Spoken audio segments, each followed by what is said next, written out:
لأول مرة في التاريخ، اشتهر لاعب خفة مغربي عربي ببعض الخدع السحرية الغريبة التي أدهشت العالم. اعتقد البعض أن هذه الخدع حقيقية وأنه يتمتع بقدرات سحرية حقيقية، مما جعله يفوق في إبهار لاعبي الخفة في جميع أنحاء العالم.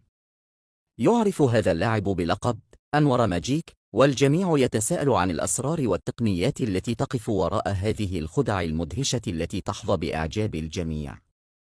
تتميز خدع أنور ماجيك بأنها تجمع بين المهارات البدنية الرائعة والتنظيم الدقيق والابتكار الفريد. يتمتع بقدرة استثنائية على التلاعب بالعقول وخلق أوهام تبدو حقيقية بشكل مدهش.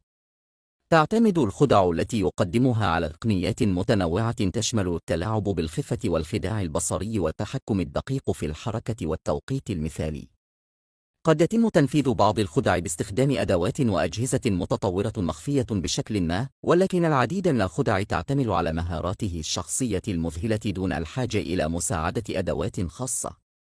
يتطلب تنفيذ هذه الخدع سنوات من التدريب المكثف والتفاني، حيث يقوم أنور ماجيك بممارسة حركاته مرارا وتكرارا للوصول إلى درجة عالية من الإتقان.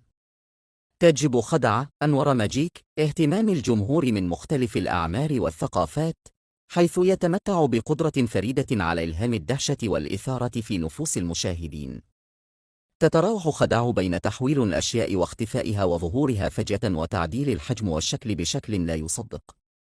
على الرغم من أن البعض يتخيل أن هذه الخدع تعتمد على سحر حقيقي، إلا أن الحقيقة تكمن في المهارة الفائقة والتدريب العميق الذي يمتلكه أنور ماجيك.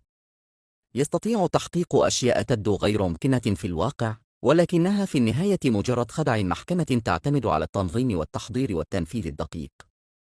باعتباره لاعبا خفة مغربيا عربيا، يثير أنور ماجيك الفخر والاعتزاز في العالم العربي، حيث يظهر القدرة العالية للمواهب والابتكار في المنطقة.